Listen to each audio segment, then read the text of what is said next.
Now to that astonishing U.S. Open final. Serena Williams losing to Japan's Naomi Osaka following a coaching penalty, breaking her racket and arguing with the chair umpire. Everybody's talking about this, and now Williams is speaking about what happened on the court. ABC's Ariel Reshef was at the match as this all unfolded. She's at Flushing Meadows in New York, where she spoke to both players, both peers at times last night. Ariel. Hey, good morning, guys. At times it was heart-pounding, at times heartbreaking inside that arena, that match taking a turn no one expected. Explosive moments on the biggest stage in tennis. You owe me an apology. I have never cheated in my life. I have a daughter and I stand what's right for her, and I've never cheated. And you owe me an apology. Serena Williams hoping to clinch a historic 24th Grand Slam title, but trouble straight out of the gate for the great. Her 20-year-old opponent Naomi Osaka coming out swinging. The match turning to mayhem after chair ump Carlos Ramos issued Serena a violation, claiming her coach had given an illegal sign from the box. If he gives me a thumbs up, he's telling me to come on. We don't have any code, and I know you don't know that. Serena seething. I don't cheat to win, I'd rather lose. I'm just letting you know. Her anger absorbed by the crowd, which burst into raucous boos. Serena breaking her racket. Threatened with another penalty. The situation escalating. You need to make an announcement that I didn't get coaching. Later handed another penalty. Yeah.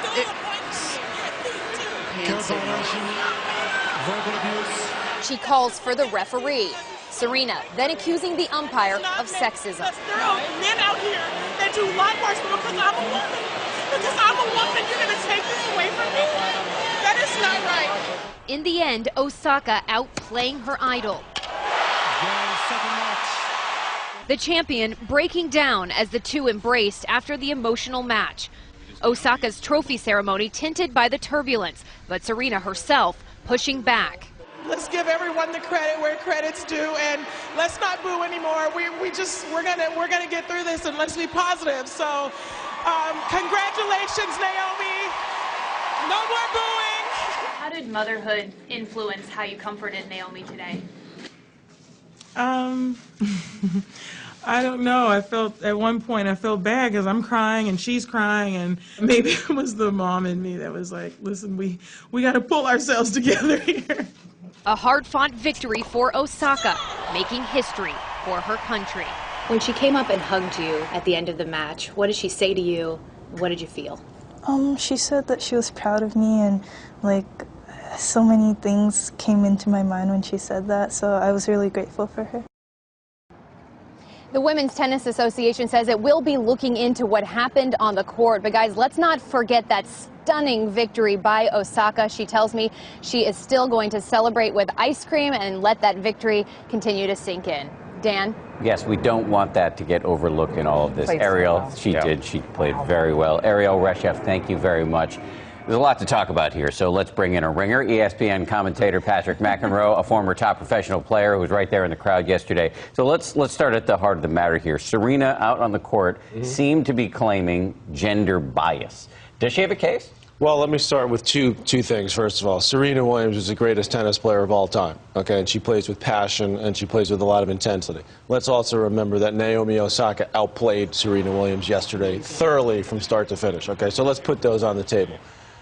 Serena has a point when it comes to gender bias, because I've seen a million tennis matches, okay, between the Roger Federers, the Rafael Nadals, the Serena Williams, a guy named John McEnroe, who was known to get a little bit perturbed out there. You guys are related. You know him? Yeah, he was you know a little bit passionate at times, okay? Yes. So Serena's right when she says this probably would have been handled differently if it were men playing, okay?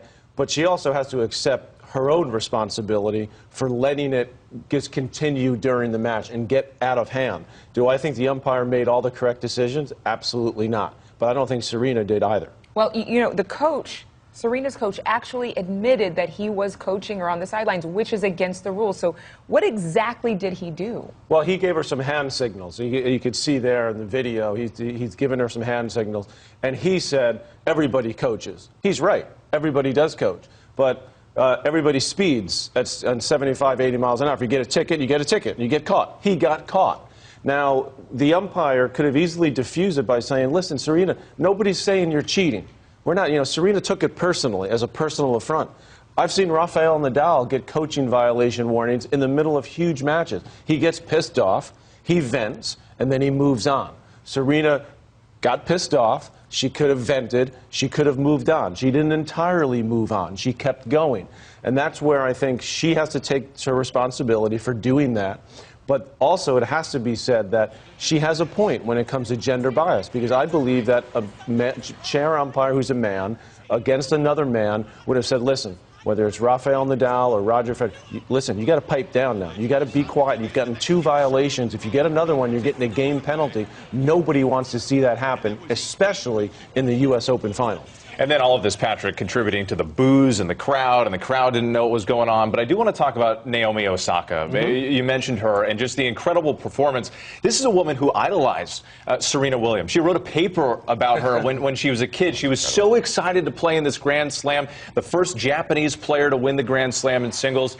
How much does this, though, diminish this historic victory of hers? Well, I mean, you saw her crying, and during the trophy presentation. And I sent a tweet out during that situation. Serena handled that with class, which she did. She was the only person, Serena, that could have diffused the situation of the crowd booing. Naomi Osaka completely outplayed Serena in this match. She moved great. She served incredibly well. She handled I mean, all that's going on. She gets a game penalty given to her. The crowd's absolutely going crazy. Serena holds serve the next game to make it 5-4. She steps to the line and she serves out the match. So amazing performance. That's why I say it was very disappointing to see the crowd. A lot of them don't even know the rules.